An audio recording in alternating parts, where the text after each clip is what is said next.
the International Center for Biosaline Agriculture, Somali Disaster Resilience Institute, and the International Fund for Agricultural Development, I would like to welcome you to today's seminar that aims to discuss and brainstorm how to set up effective partnerships amongst our institutions to build resilience to drought. So I now like to welcome Sheikh Bashir bin Uthman for a recital from the Holy Quran before starting officially our event.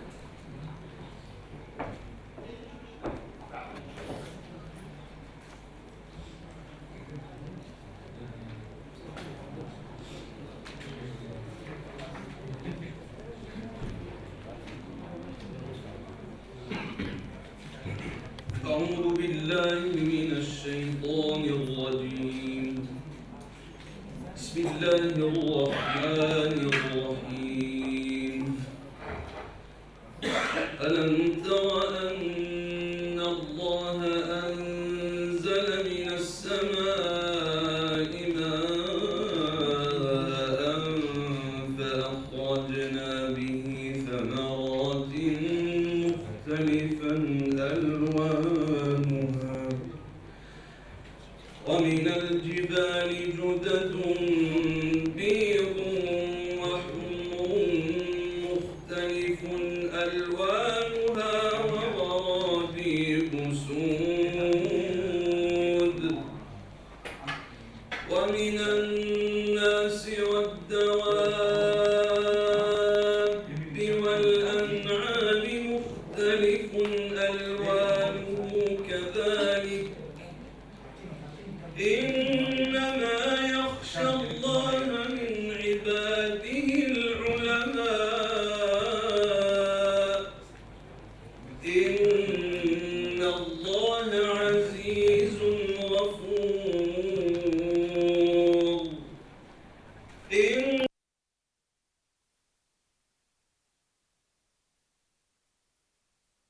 أقاموا الصلاة وأنفقوا مما رزقناهم سرا وعلانية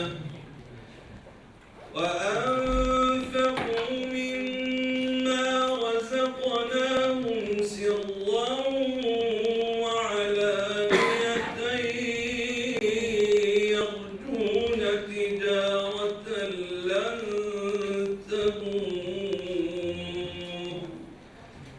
ليوفيهم أجورهم ويزيدهم من فضله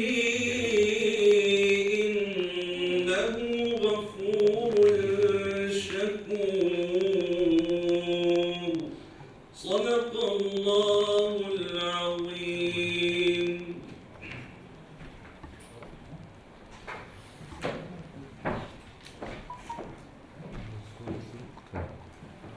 Thank you. So I would like to ask you to join me in welcoming Mr. Khalil Amiri, the Secretary of State for Scientific Research in Tunisia, for his opening remarks.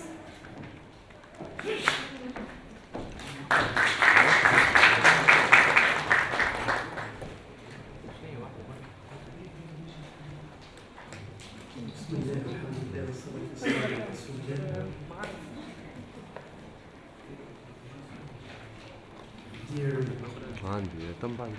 ministers, dear Director General of ICBA, dear esteemed guests, ladies and gentlemen, dear colleagues, good morning. It is a pleasure for me to be here with you today. The theme of the annual meeting is partnership, and this event is also a partnership. And I think what we'll be discussing today is a perfect example of why we need to partner, because the challenge of climate change, drought, and food security is a challenge not only for Somalia, but for many member countries, and in particular for this region, also North Africa. where we're going through observable changes in terms of climate and water resources. And since these challenges are shared, it's only normal and natural that we seek shared solutions and partnerships. And I think that research and innovation in particular, and I'm responsible for this country, has a lot to offer. We have significant capacities in the various member countries, and I think we need to put these science, technology, and innovation capacities in the service of sustainable development and priorities like climate change, food security, and water resource management.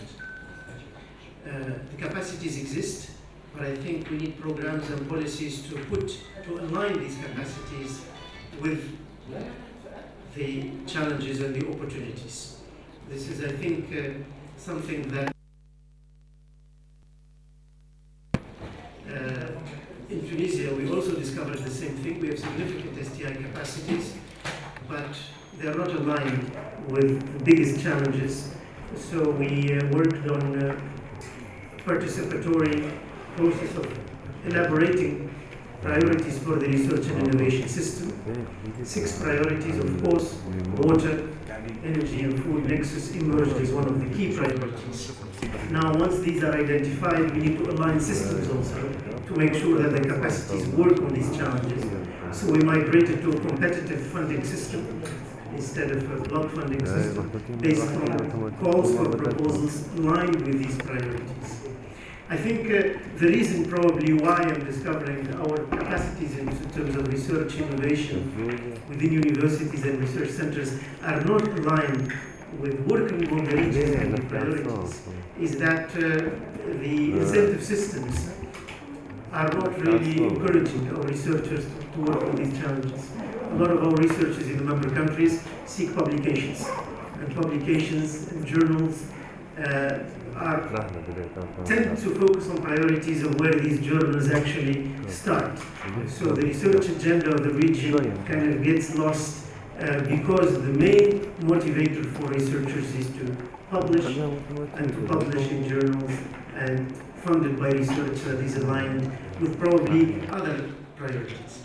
I think climate change, water resource management, food security is clearly one of the top SDGs. It's a priority for the member countries.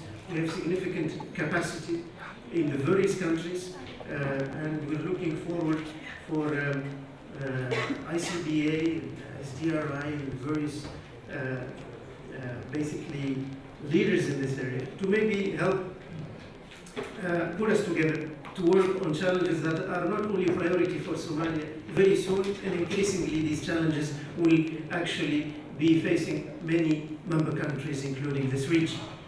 I just would like to say that I'm very happy that concurrently with this event, the Islamic Development Bank is launching the Transform Fund, a $500 million fund to support innovation, because I think we need to have more resources and to help these capacities work on these challenges. And this fund is very important, and the associated, as I understand it, Engage platform, which is, I think, an online platform that will network all the stakeholders in innovation ecosystems in the member countries, also is something that is can prove very useful. Before concluding, I'll just say one thing, that our country is very motivated to work with our partners on these challenges, and we have some specific things to offer.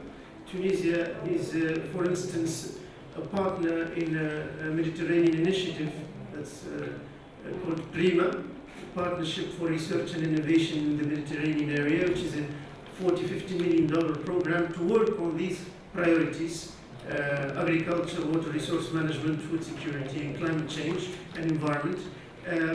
Same thing, we are a member country of the Horizon 2020 European Research and Innovation Program, which is an $80 billion program, roughly $10 billion a year. It's PRIMA and Horizon 2020, different scales, just like also probably the Transform Fund, are competitive, basically call-based financing mechanisms. So getting funding depends on the quality of the proposal. But there is a big incentive for countries to partner with countries outside of the Mediterranean and European framework program. So for us, since we are a member country, we could actually partner with countries like Somalia, like other countries in the region, member countries, because actually these projects are given to proposals that have big, wide impact and wide consortia. So for us, it makes our proposals more competitive, and also it enables us to work on shared challenges and conjugate the effort of the various institutions in member countries to face what are shared challenges. I think, in my experience in the last couple of years, in this region, there's significant innovation capacity. There's a lot of interesting research in biotechnology and working on plants that are more resistant to climate change and to drought and to salinity. There is a lot of work in water resource management, water modeling, extending the water cycle, desalination. However, the efforts are a little bit desperate and all over the place. So we need to bring them together and work on these shared priorities. And there is no better way to partner than in science and innovation. Science has no boundaries. And therefore, people who work in this area should not basically have any boundaries between them. So I'd like in the end to just thank ICBA and SDRI for organizing this, affirm our basically interest in working with our partners, both so that they can benefit from the funding mechanisms that are available to our country and our region, but also to work together to benefit from opportunities like Transform and others. And regardless of funding opportunities, I think there's a need and an urgency to actually define a common research agenda, which certainly this theme will be one of the top areas in it, and work together so that our capacities are aligned with the needs and demands of our region.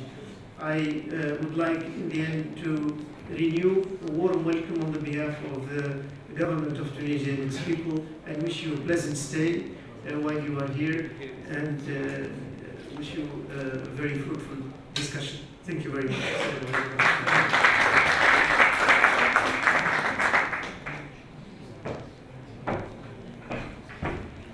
Thank you, Your Excellency. Next, please join me in welcoming Mr. Amadou Diallo, the Director of Economic and Social Infrastructure Department at the Islamic Development Bank.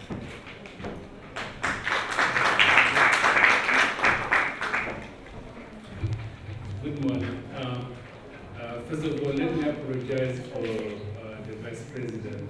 We have managed to have embraced this meeting because it's important for us that senior management is aware of the problematics we have in a number of countries. Yesterday I met these two gentlemen in the corridor. I watched them. We're talking about disaster management in Somalia with passion. And I loved it because if we have our people in our other countries very passionate about climate change, about sustainable development, it's important for us. We are only financiers. We bring money. Sometimes we do capacity building, we do research. But if we don't have people on the ground that are able and capable of implementing whatever we decide to do, then it's a failure. So let me again tell you how much I appreciate it. Both of you, I watched you talking to the bank, the Islamic Development Bank is going through a reform that started in January 1st. What is important for that reform is we created a department for resilience and social development. And within that department, we have climate change. Other institutions have been talking about climate change for a long time, but we were not party to those discussions. And today, we are around the table, and we are building our own capacity, and we'll be happy to discuss on the way forward, because we need everybody support. With our counterparts and the other MDBs, I used to tell them we are different than them. They said, how? I said, we have ICBA. ICBA is part of the Islamic Development Bank, and the other institutions, they don't. World Bank doesn't have ICBA, the African Development Bank doesn't, the Asian Development Bank doesn't. And ICBA has been on the map for a long time, and they have developed competencies, capacities that can help our member countries. So, Ismahan, I need to say those board to encourage ICBA to keep doing whatever they are doing and to help our member countries.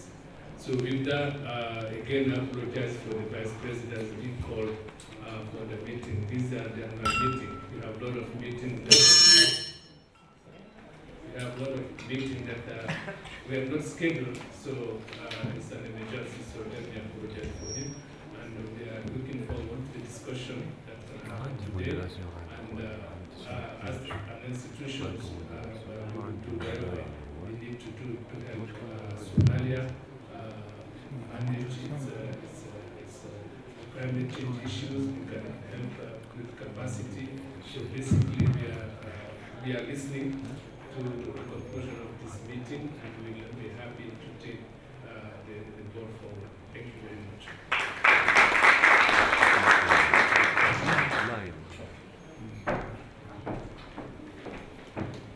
Thank you very much, Amanda, for the encouraging words. Next, I'd like to convey the apologies of His Excellency Minister Syed Hussein and Abdirrahman, who were not able to join due to a national emergency in Somalia. But on their behalf, I would like to welcome to the stage Mr. Muhammad Osman.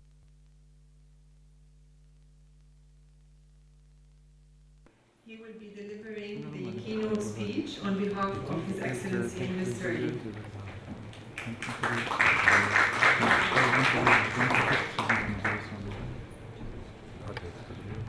بسم الله الرحمن الرحيم الحمد لله رب العالمين وبه نستعين على أمور الدنيا والدين وصلى الله وبارك وسلم على الحبيب المصطفى السلام عليكم ورحمة الله وبركاته. Brothers and sisters, excellencies, dignitaries, representatives from the government of Tunisia, representatives from colleagues from the Islamic Development Bank, other donors who are present in this room, and the wider participants and friends who really accepted our invitation.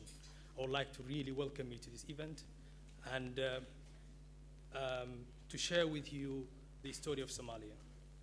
Let me to reiterate our deep apologies for not having the two ministers to join us today, as they had national matters to address in the country.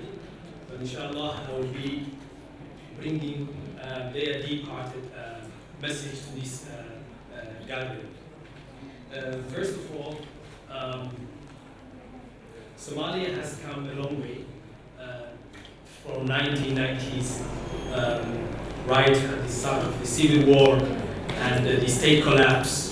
And today we are in 2018, whereby the Somali government and the Somali people are taking a new direction in terms of rebuilding the state building, in terms of peace building processes, but also bringing a strong inclusion of all sectors and groups and actors in Somali people to join the peace building and state building process. The Minister Saeed, Minister of Agriculture and Irrigation in Somalia, is conveying his message to the all friends who really helped us organize this event, and reassuring for the partners from the IDP and others that Somalia is committed to working with international actors and partners, making sure that we continue our journey to build the resilience of the Somali people. We've worked on a small presentation highlighting the key issues, the situation in Somalia, and the key challenges we are facing in terms of building resilience and food security in Somalia, and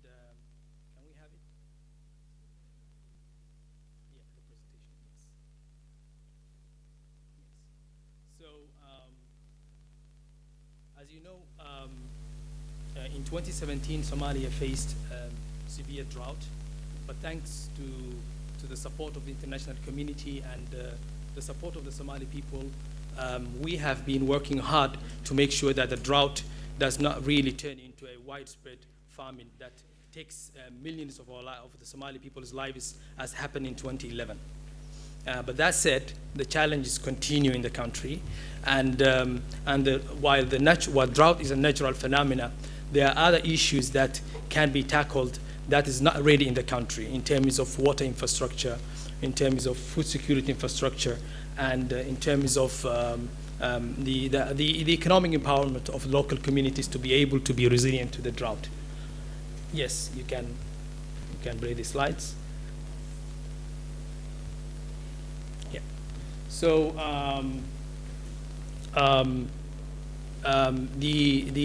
the situation in the country in 2017, for instance, in February 2017, the country, we had a very massive drought that really happened, and it affected lives of millions of people. And but thanks to the partners and the Somali people, we've been able to manage to not to reach the level of crisis into famine. You can continue next. But when you look at Somalia as a country, and when you look at that index, it's very shocking. The country is the least, actually, the very most vulnerable country in terms of climate change effect. And when you compare to the list, Somalia is actually the very bottom on the list. So that's very shocking for us and the ministry in Somalia, and also the Somali people. And that's why I think this is not going to be something the Somali people alone can tackle. It's a global phenomena, and I think such gathering and such kind of events will help not only generate learning, but also interest and readiness to really address this issue. Can go next. The challenge, the natural challenges of climate and drought do not only really happen to be very natural, but also they affect the social fabric of our communities. Somalia is facing massive internal displacement due to the drought. Communities are migrating from one location to another location, but there is no safe place, as the country is naturally in a semi-arid area, and the natural habitation and the natural resources are really being depleted, either by natural factors or by the years and years of lack of governance and proper management of natural resources. You can go next. It is natural that once you have droughts and famines happen, food security is the first thing that falls into be victim. So the Somali people, over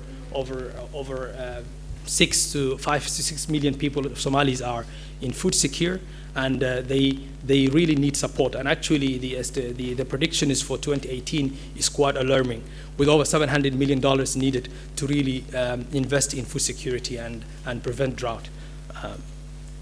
If you look at in terms of livestock, Somalia's economy is mainly relying on livestock and agriculture. And if you look at the blue and the green, I think, bars, if you compare that, 60% of the livestock actually were lost during the drought, and from 2017 January to 2017 December. So that's really very shocking, because livestock is a major livelihood infrastructure for the Somali people, and once you have that down actually to earth, you're really facing a widespread crisis. And if you go to the next slide, the reason is yeah, that's a different slide, but one of the main reasons is that this is happening is some of them are preventable. And if we come together and work together hard, they could be prevented. Issues like water and pasture and getting fodder, the main reason is, the livestock being lost. And Somalia as a country, we have a blend of water, underground and rain, but there is lack of water resource management, and that is something that can be addressed, but it's not happening. And I think such kind of meetings and gatherings is where we can gather support and knowledge to be able to address that. The Somalia is a very young nation. 70% of our population are youth, below 15 years old. So you can imagine the recurrent crisis coming from natural disasters and a conflict is really taking a big challenge to our people. For every drought that happens, let alone other things that are happening in the country, conflict, whatever, is taking thousands of Somali children out of school. So you have quite a large number of Somali children who are not going to school, which as the minister really stressed, that is not going to really have a social problem, but it's also a security problem to the country. So we think that that drought is not only really taking the lives but at the moment, but also is really putting the Somalia's future in danger. In terms of health, and it's really catastrophic in terms of the communities, the lower bottom of the communities accessing basic health services, and which is very shocking. At the moment, our government in Somalia, due to years of conflict, it doesn't provide public health services at large. Most of the health services are provided by the private sector, and other support coming from international donors. The drought impact is not only affecting health, but also social protection and safety nets, which is really affecting the Somali people. 3 to 4, 5 million people are actually in need, and the massive displacement and the refugee crisis we have in the country is really taking a major lot of problems into the basic safety net. But one thing has to be highlighted, that traditionally Somali people are really resilient, and in terms of really having a strong social network at community level. But what we are missing is that holistic national kind of safety protection and safety net, that's missing.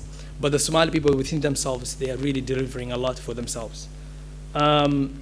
Shelter and all those issues are really also in risk and in danger because of the massive displacement and also rapid urbanization. A lot of people who were pastoralists and agro-pastoralists are no longer really staying in their areas. Somalia, we used to call it a pastoral and agro-pastoral community, and they are rural communities. Actually, the cities have been overflooded by people who are coming, and every drought brings thousands and thousands who are not really willing to go back because there is no reason they can go back. And I think that's a major risk we are facing in terms of managing urban crisis.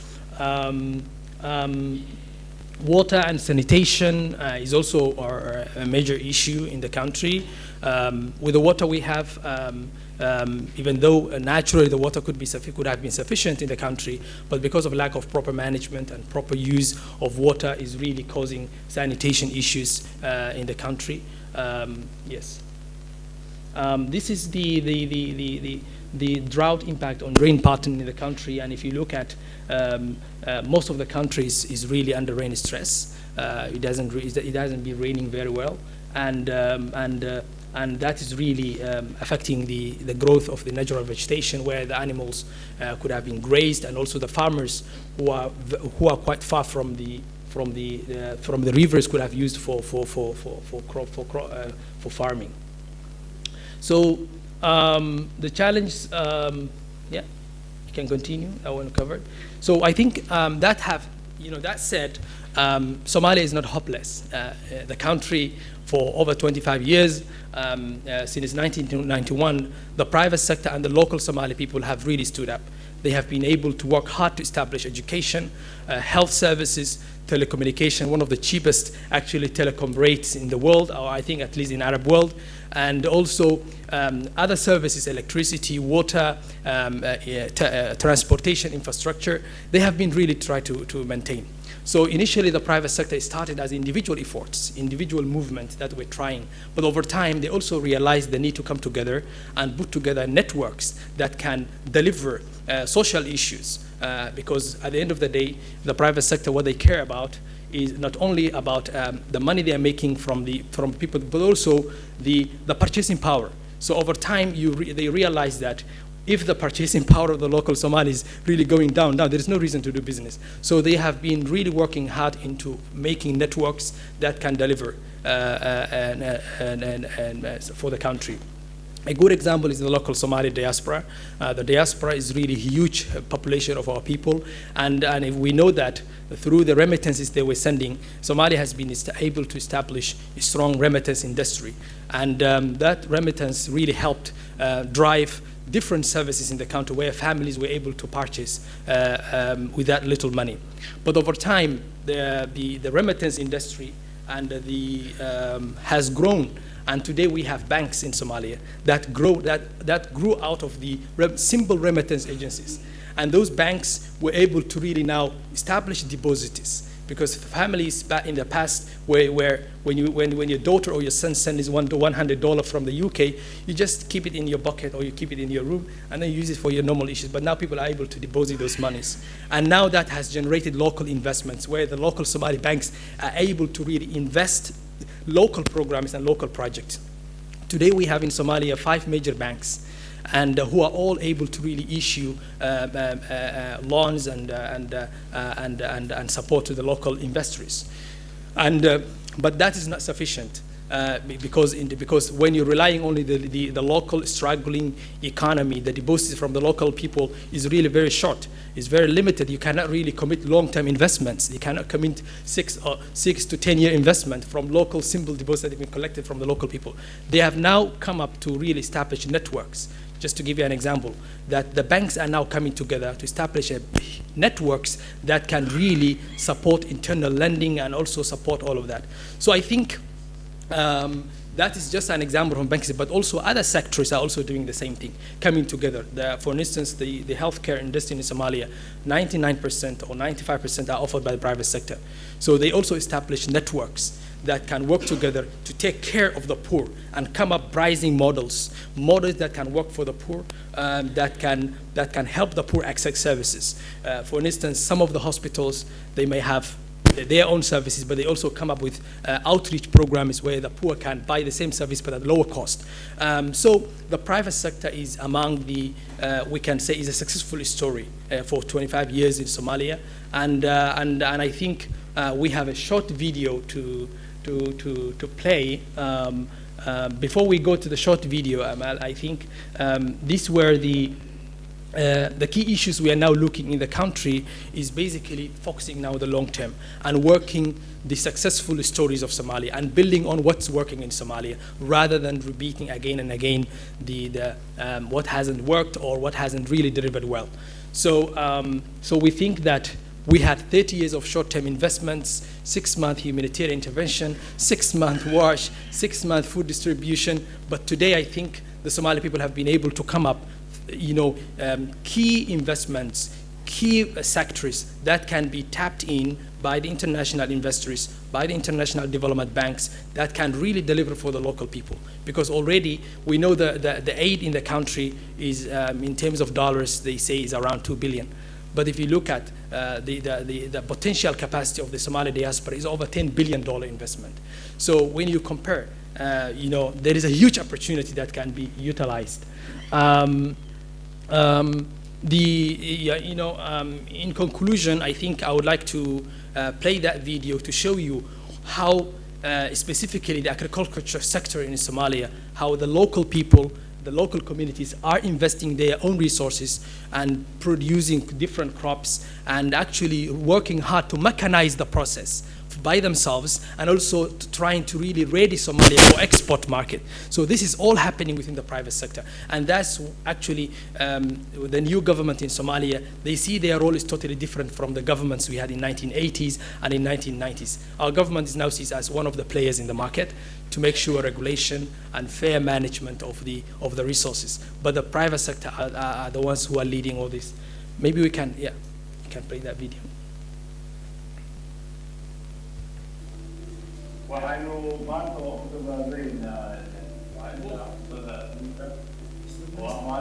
Yes, this is the Minister Said. He's speaking in Somali.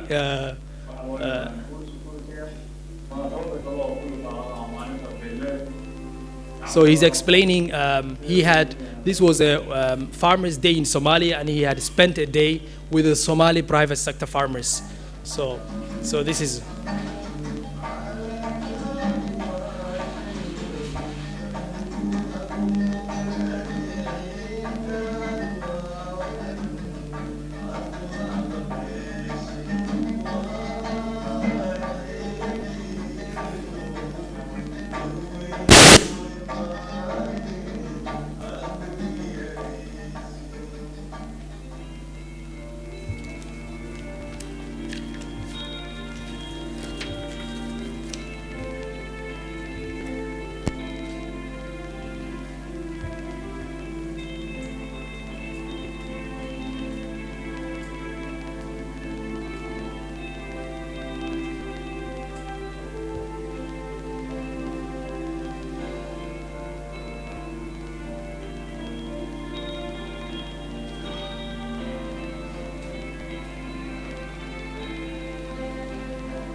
Yeah, thank you very much.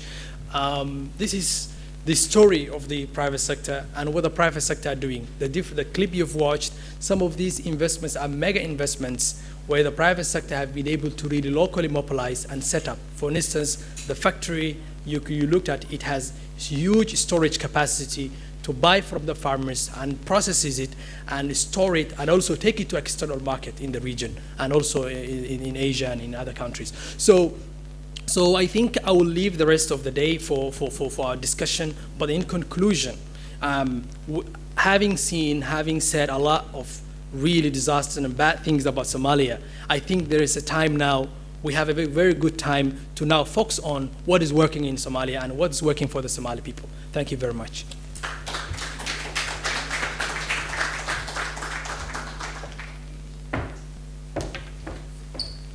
Thank you, Muhammad. So it is that passion that Muhammad exhibited, whereby SDRI and ICBA joined forces during the past 6 months to put together a concept note that would look at how we can address the impacts of climate change in Somalia and how we can build local resilience. And we have been very lucky that both the Islamic Development Bank and IFAD joined forces with us to support our program. And today's meeting is to share with our participant that initial concept note and what is the vision that we see on moving forward and soliciting your input. So we would start with a presentation whereby I'd like to call Professor Delmar, who is the chairman of SDRI, and Dr. Asmahan Al-Wafi, who is the Director General of ICBA, who will give you an overview of that program. We also placed on each table, you have the full concept note of that program for your reference. And so, thank you. So I give the floor to you. So let me apologize first that I have my sunglasses, but they're medical. I broke my other sunglasses, so I need these. I'm not trying to be cool, but that's what it is. Sorry, guys. So, both myself and Abdi are going to give you a very, very succinct presentation about the proposal, the concept note that you have on the table. So we're going to share the slide as we go. Yeah. Perfect. Bismillah ar-Rahman ar-Rahim. Thank you all for attending this event. I actually would like to thank ICBA, the Islamic Development Bank, IFAD, and others who are present here. And I think this concept note, I will leave the technical details to Dr. Ismahan and for you to actually give us your inputs. But I want to emphasize that it has taken about 6 months of discussions between ICBA, SDRI, and the Somali government. And this concept note has the approval of the Somali government and the Minister of Agriculture. And it is now sitting within the Islamic Development Bank for approval of the concept note. And then we will go to the drawing room to put together a full proposal. And our main objective of today is to share with you, the experts, donors, and others, our concept note so that you can put input into further designing it and further making it perfect. So that's the main objectives that we have. And maybe before we start, people said that maybe it's a good idea to present the two organizations for those of you that does not know ICBA and SDRI. So I'm going to give just 2 minutes. ICBA stands for International Center Biosaline Agriculture. It's a center that was created by the Islamic Development Bank in the 1999 and hosted by the government of the UAE, with also contribution from IFAD, the Arab Fund for Social and Economic Development, as well as IFAD, OPEC Fund for International Development. So the center has a very niche area. We do research for marginal environments. So we're very particularly focusing on research for areas where you would call it non-arable land in the old days. Yeah, it has to be closer, yeah. So what you would call non-arable land, and in that perspective, we're looking at the whole agriculture system. So we are doing research on the crop per se, and we call them alternative crops. So crops that are forgotten, neglected, you name them, but they're coming all from the biodiversity, and they're different from region to region. We're working a lot on water and water productivity, and increasing and improving the water productivity and water use efficiency, as well as climate change, because most of those marine environments are very, very fragile when it comes to climate change. So ICBA, it's based in Dubai, with most of the people in Dubai itself. However, we implement projects in about 30 countries. We have one office in Tashkent with the PFU unit covering Central Asia and the Caucasus, and we have one office in Ethiopia covering East Africa. So that's in a nutshell. I think we have a brochure about ICBA for people if they want to know more about it. I'll pass it to Abdi to give us more about SDRI. Thank you, Dr. Ismail. And Somali Disaster Resilience Institute is actually based in Mogadishu, Somalia. It's registered with the Somali government, and you have in your table is a brochure that explains to you SDRI, but in brief, it's a Somali-focused, Somali-based think tank institute that works with the government, the federal government and state governments. It also works with private sector, with international donors, and it has been established in 2013 in Mogadishu, but it has offices in Kenya and also in Kampala, Uganda. And it has a core staff of around 15 and specialists in different areas, because we focus on disaster. And as my colleague Mohammed has shown in his presentation, disaster actually comes from either climate and causes or man-made causes, but it affects the whole social fabric of the society. So we focus on health, we focus on climate change impact, and we focus on integrated water resource management, and we have delivered around 20 projects for the Somali. We have strategic partnership and MOUs with the Somali government. And as you may have heard from the history of Somalia, we had a collapse of the central government. So Somalia is like a laboratory to see how people can survive without a very strong government. And that pushed us to actually have a very strong private sector enterprises in terms of knowledge management. And the Somali government recognizes that. And so the Somali government now encourages institutes like Somali Disaster Resilience Institute to work with them as a knowledge management institute. So we work with the government in drafting policies, in putting together strategic plans, in doing needs assessment, in doing training and capacity building, but also we specialize in monitoring and evaluation. We do a lot of TBM, third-party monitoring, for most donors in Somalia, including DFID, USAID, and UN agencies. And we are very glad to have also an MOU and partnership with ICBA. And our first product is this concept note we are sharing with you today. Thank you, Abdi. And then, in all honesty, for us, we have been always interested in Somalia. But what was lacking is having an implementer, somebody that we trust that could implement the project. So by finding SDRI, we were very happy to find a strong local organization and institution that could implement the projects in Somalia. So with that, I will just, I'm sorry I have to get there so I can read it as well. So we have a few slides. All the details are on the copies on the table. So I think the reason for low productivity of Somalia are quite similar to many other African countries, and they are quite known to all of us. It goes from the displacement of the labor force, the high level of vulnerability to shocks, and particularly climate shocks, a high incidence of pests and diseases, poor adaptation to strategies, and it was said by Abdi also, not so strong government for several years to put those strategies and implement them, lack of suitable stress-tolerant crop varieties, large post-harvest losses, high environmental degradation, destroyed damage and inadequate infrastructure, the capacity and limited migration planning and disaster response. So they are quite similar to many other conflict regions and to many other African countries as well. So the project is a 3-year project that we have put together, and we looked at many other existing projects in Somalia. So as we were going through this process, we looked at the existing projects, and also we consulted with IFAD as IFAD is developing 3 different projects for Somalia, particularly one of them is Somalia and Yemen, and the 2 others are specific to Somalia. So the objective of this project is developing the in-country capacity to use available drought monitoring and early warning system. And the reason is that in Somalia there is the FuseNet program that has been deployed for many years.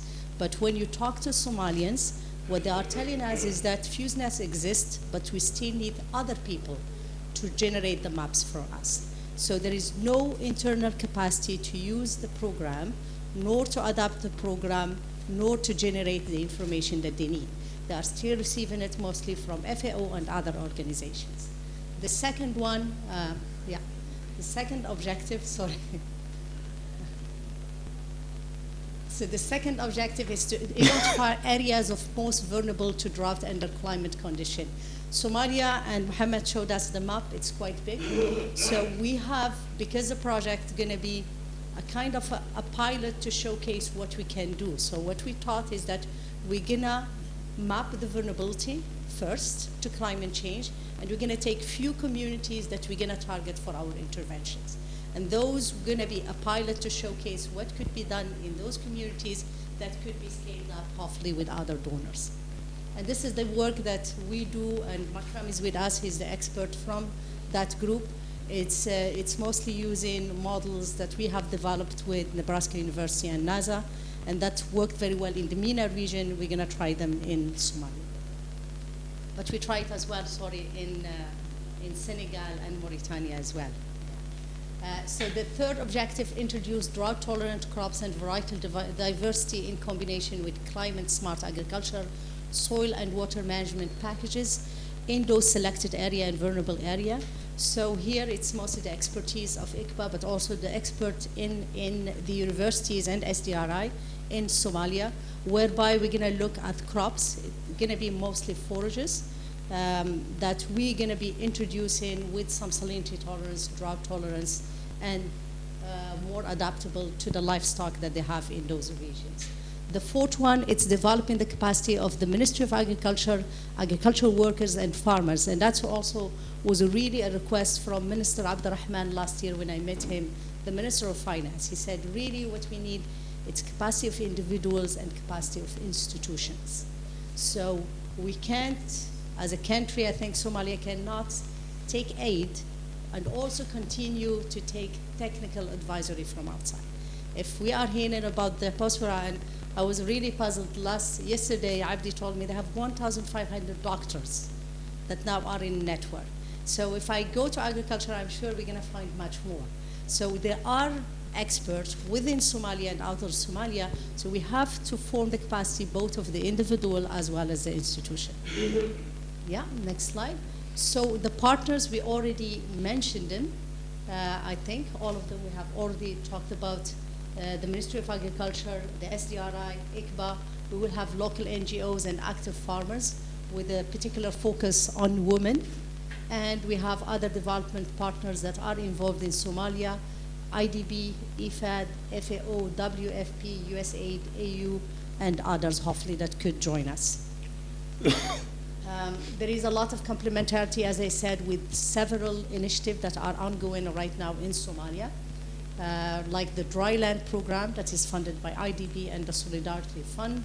There is the Drought Resilient and Sustainable Livelihood program in the Horn of Africa that is led by the African Development Bank, the IFAD initiative that I mentioned, and the World Bank initiative, and the Somalia Drought Impact and Need Assessment, and the Recovery and Resilience Framework. So we have looked at all of these to make sure that we are not duplicating a work that is already undertaken by other institutions and other donors. So the targeted area, we have 5 regions that have been chosen by our Somalis partners, and we are targeting 16,000 households in those 10 regions. Yes. And the approach, we have 4 work streams. I'm going to not give you the details, but we do have that information. The first work stream is to optimize the use of existing drought monitoring and early warning system to improve drought impact management and their current and future climate condition. And I want to just here, since we are in Tunis, the project that we have, we are developing a drought monitoring system with USAID in 4 countries, Morocco, Tunisia, Lebanon, and Jordan. And I have to see that Tunis, for example, have now a high-level committee on climate change and drought management, and they are able to produce their own maps every month. So Tunis is one of the most, I would say, active and forthcoming of the 4 countries that are able to take that technology. So this is what we thought for Somalia. Instead of developing a new model, what we're going to look at the FuseNet, the other models that exist, and try to go through a training, but also fine-tuning of the models for the Somalians. Hopefully, we are hoping that within the 3 years, Somalia could have a capacity to develop their own maps and their own information. And that has to be very closely with FAO, of course. The next work stream is identify areas of vulnerable to drought for project targeting. And that will include generating national level climate change data and maps, characterize the future drought, and downscale the climate change to about hopefully 5 kilometers or at least 15 kilometers. Identify and validate the agriculture area that are most vulnerable to climate change, explore and quantify impact of current and future droughts, and hopefully we can find data for the last 40 years that will help us to get the trends. If not, at least from, I think I'm hearing from my colleague, the satellite map, even if we don't have local data, the satellite map and the data in the international organization could help. Assess the soil condition in these target area and applying land degradation surveillance frameworks, and assess available water resources. So it's basically really a work stream whereby we're going to look at the status, what exists, what are the resources, and what are the most vulnerable regions that we will target. The next work stream is develop a climate smart agriculture and water technology packages for the targeted drought-affected area. And here, sincerely, I'm a geneticist myself, so I believe everything is in plants. I know that the water is needed, the soil is needed, but if the plant does not have the gene, and if you don't introduce it, it cannot be expressed. It's like فاقد الشيء لا يعطيه بالعربي. So if the gene is not there, it's not there, the metabolite wouldn't happen, and then the outcome wouldn't be there. So it's very important to choose the right crops. And here, we will look at the diversity that exists already in Somalia.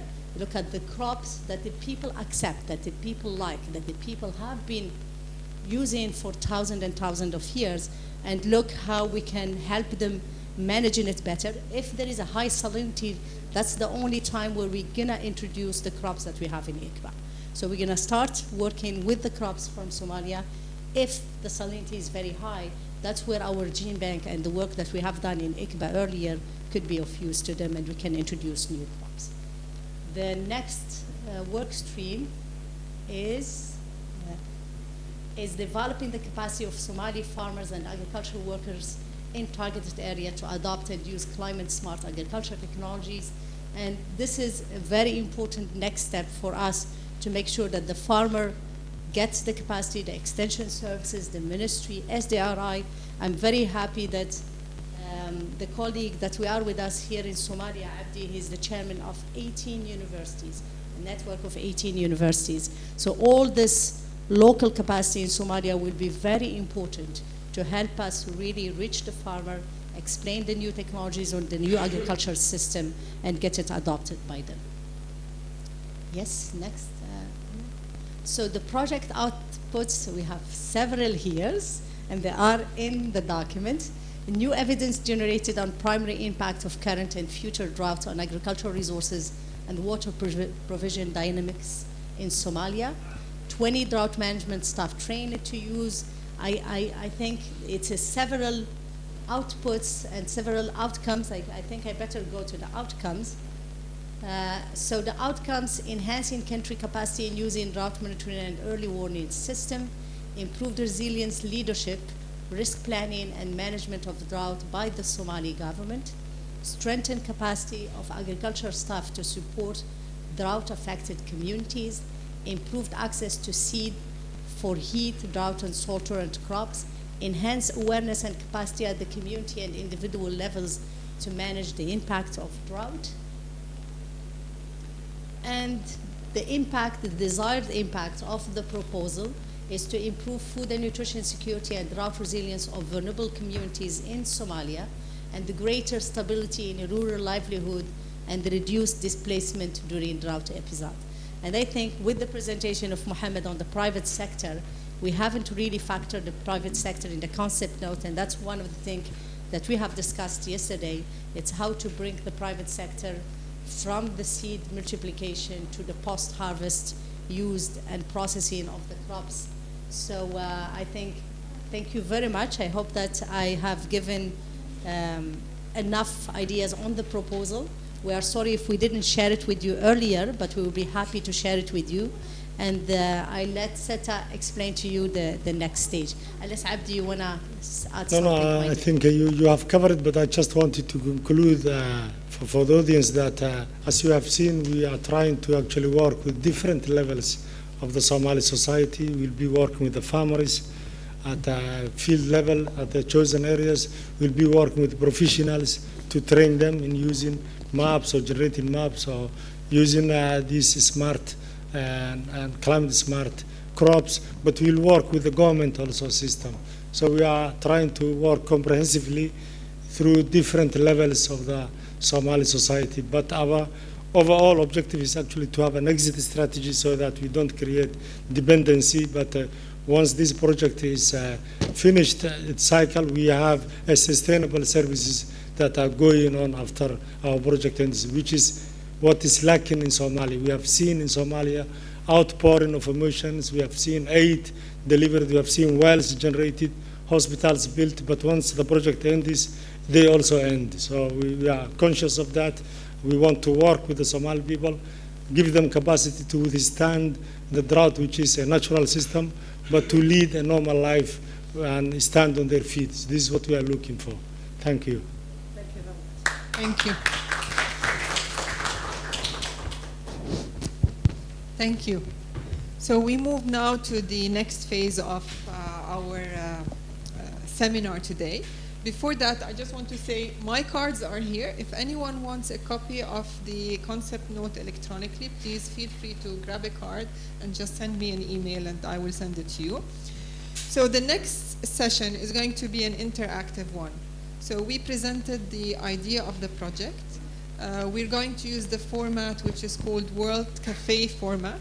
We have 3 tables. Each table is going to be dedicated for a specific theme. We have a facilitator for each table. Can the facilitators please stand up? Asmahan. So these are the facilitators for the table.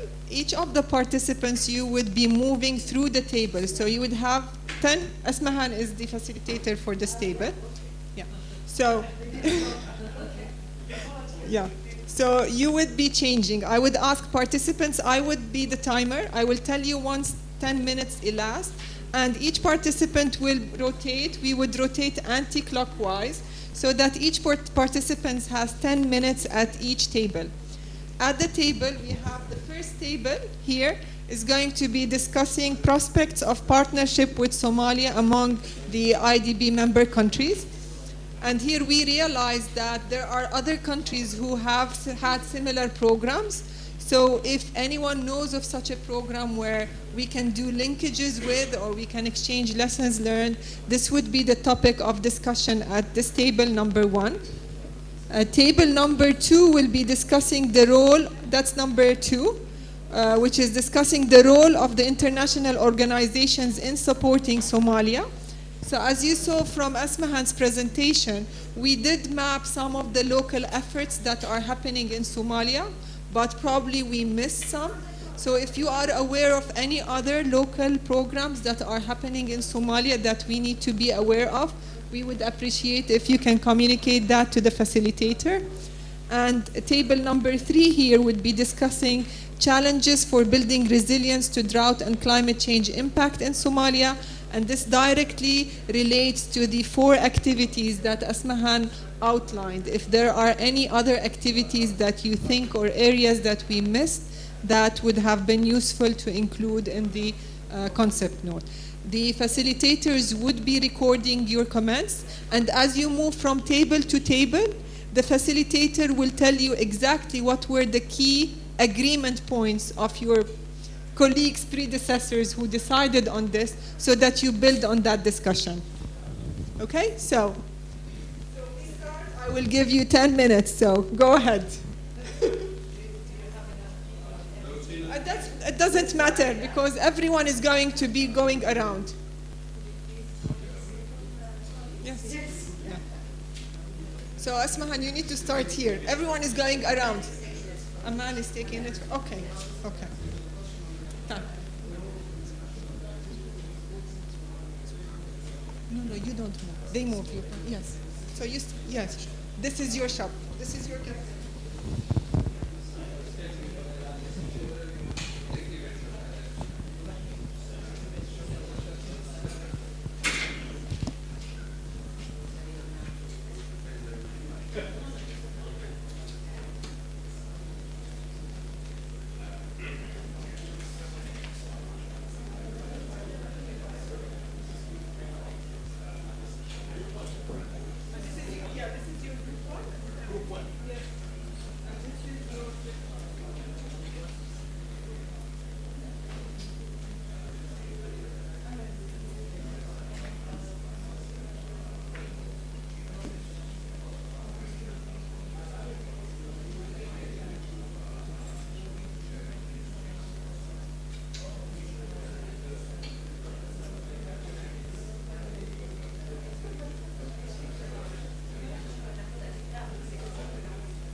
So I want to ask groups to start wrapping up.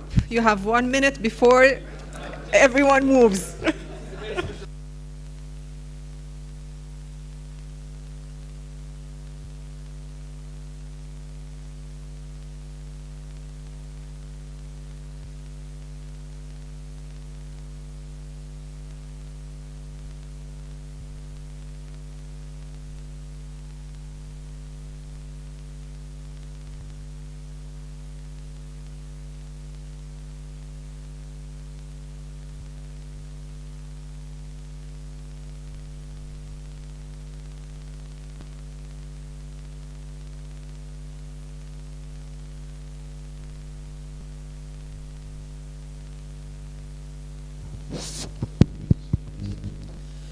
So now please, everyone, attention, attention. I need the facilitators to stay at their table and everyone rotates anti-clockwise.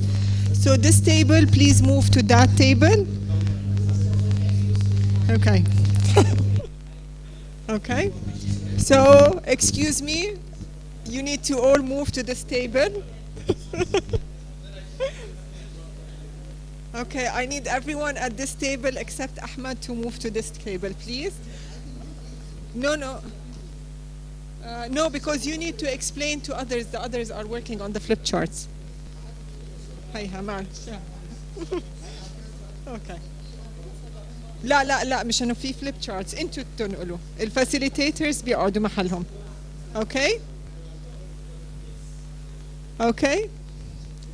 So please, انت خليك محلك. Everyone else moves. They need some exercise. Yes. So please, to this one.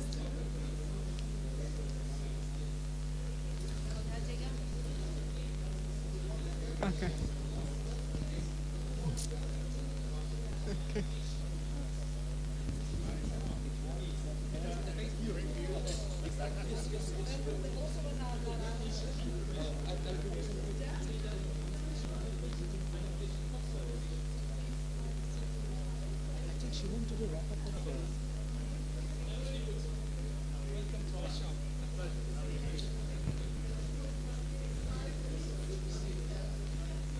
Okay, so facilitators, to the facilitators, please, each facilitator gives an update to their group. So,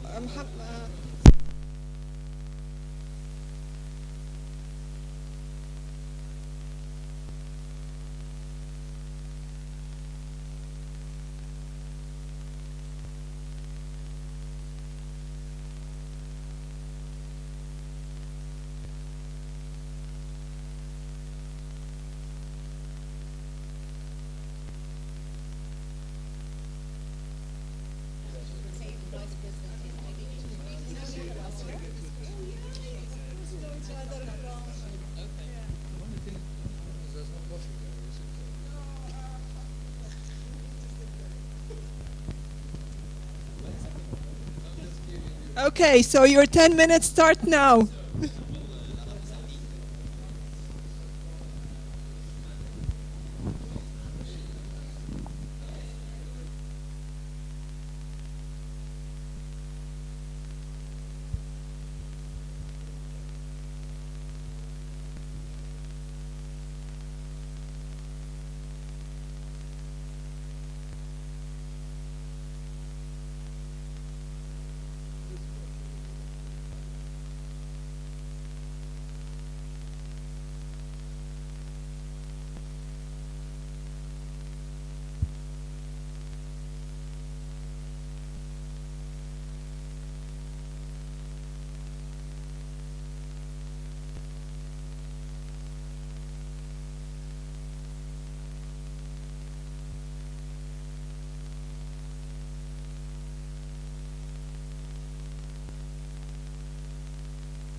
Facilitators, you need to start wrapping up the session with this group.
So I now want to ask the participants to start moving to the next table.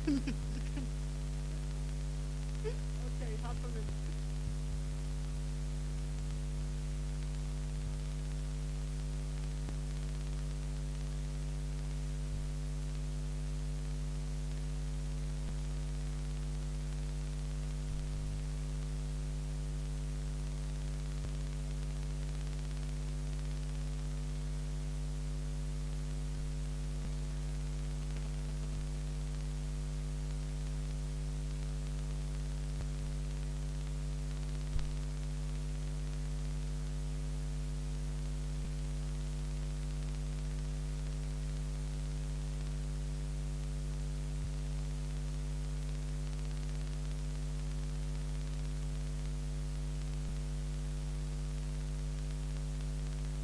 Yes, colleagues, shall we move?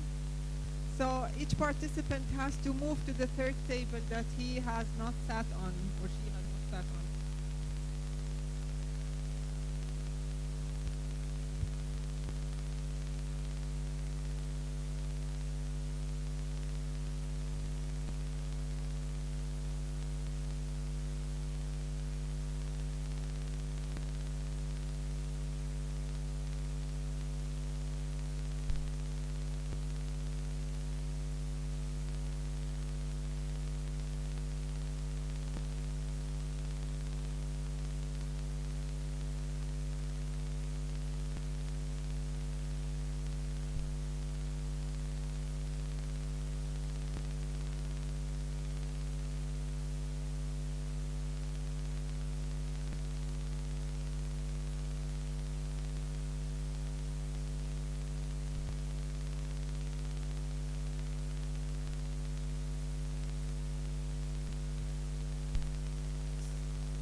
Okay, so shall we start? The clock starts ticking now.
Okay, so we need to wrap up.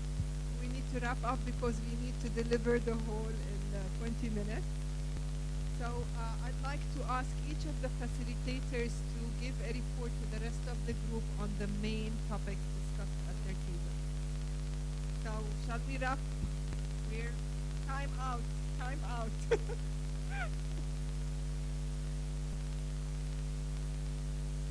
Okay, are we okay? So.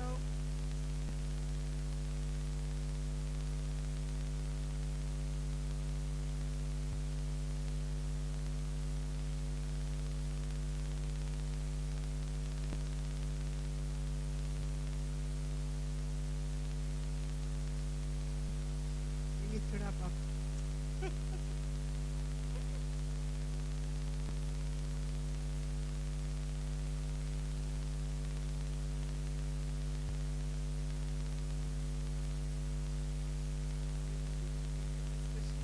Troublemaker.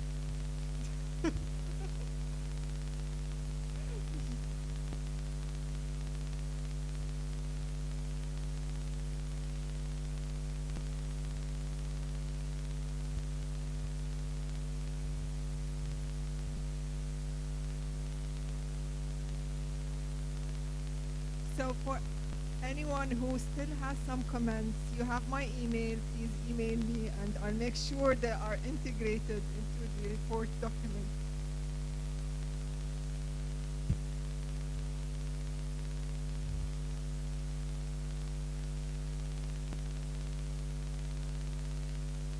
Table number 1, Amal, can you?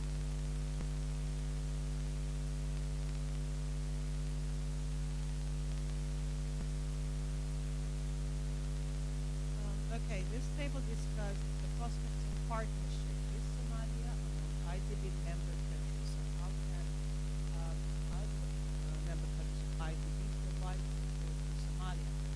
And basically, there are two opportunities that we identify. One of them is developing experiences from other IDB member states, for example, in Jordan, water ambassadors, remote water communities. The other one is provide advisory services from technical experts from the region who understand the region better than parts of the world, and therefore would support technical services in Somalia, with building their capacity and information sharing, lesson learned, etc.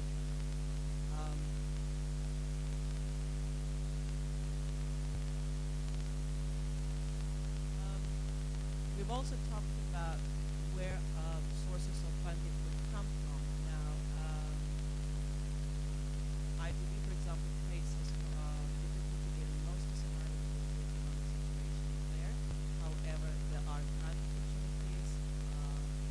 Recently, $5 million is being provided on a project in Somalia, which is unfortunately slow moving because of local capacity limitations. Capacity limitations is one of the things that we are proposing is trying to address. We've talked about opportunities to explore, for example, the Green Climate Fund, which has been difficult in the past, but is apparently becoming easier. IDB mentioned the reverse linkage grant mechanism, which supports South-South cooperation, and also indeed other donors and partners co-finance grants provided to the reverse linkage, for example, GIZ, African Development Bank. One of the things that African Development Bank does is has grant for countries in transition, such as Somalia.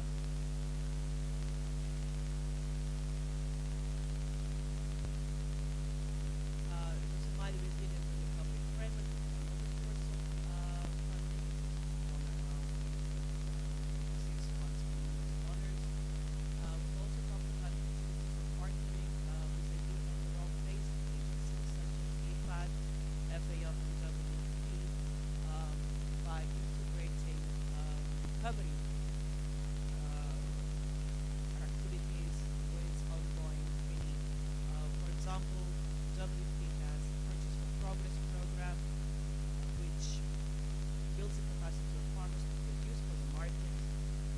purchases their crops from them to distribute in areas which require emergency assistance, and also encourages the government and the private sector to provide financial assistance.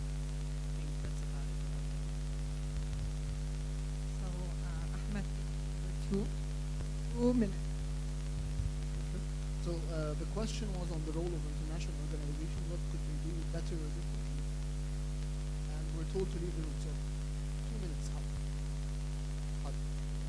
So very quickly, the thing is that it was identified that a lot of the focus of the international organizations has been on the public sector, which is ineffective, which has been ineffective, and even IFAD highlighted that they're struggling to even give more money because they're not paying the debts.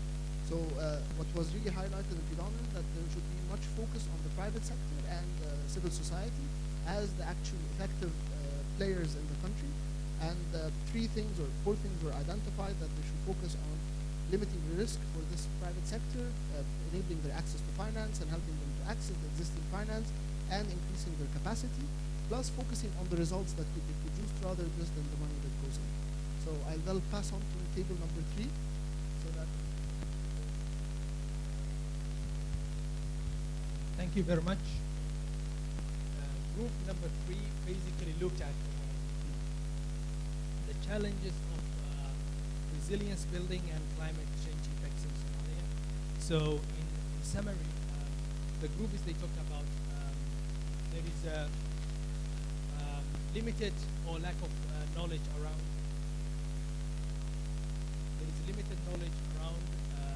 rain and water harvesting technologies for farmers in Somalia, in particular the vulnerable groups.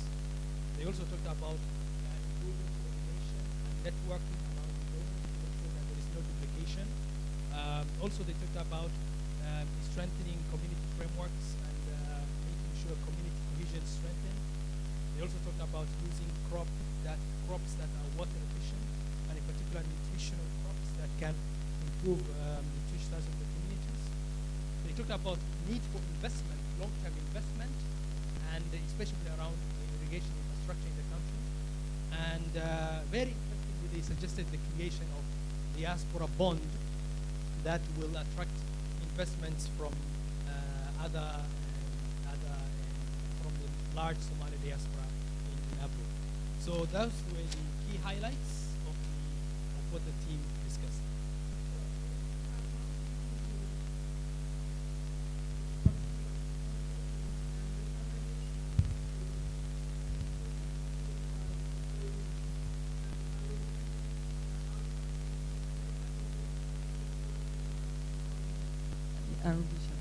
Sure. My name is Haida Bouza. I'm from IFAD, International Fund for Agricultural Development, and we work in 100 countries, and we are a financing institution. Just to wrap up, to take away some key messages from where I said. I was listening to all the challenges that were presented today, and for me, looking at the magnitude and how they impact the livelihood of the rural people and the people in general of Somalia, it was obvious for me that one institution, being IFAD or the World Bank or Islamic Bank, cannot address the challenges alone. We need to join our efforts, otherwise we cannot help to solve the problem of Somalia. The other point I would like to take from the working group also is the issue of sustainability. If we want to have a sustainable impact and to solve the problem once and for good, climate change is the entry point for sure. Water is one other one, but we need the private sector if we want our project to survive to our financing. We have an ongoing design that will coordinate with the ICBA project, which is Food Security Promotion Project for pastoralists and agro-pastoralists in Puntland. And obviously this project will coordinate with the ongoing project under design. And the idea would be to have either a joint steering committee or joint supervision, but certainly to complement each other. And we thank you with that. I hope it was fast enough.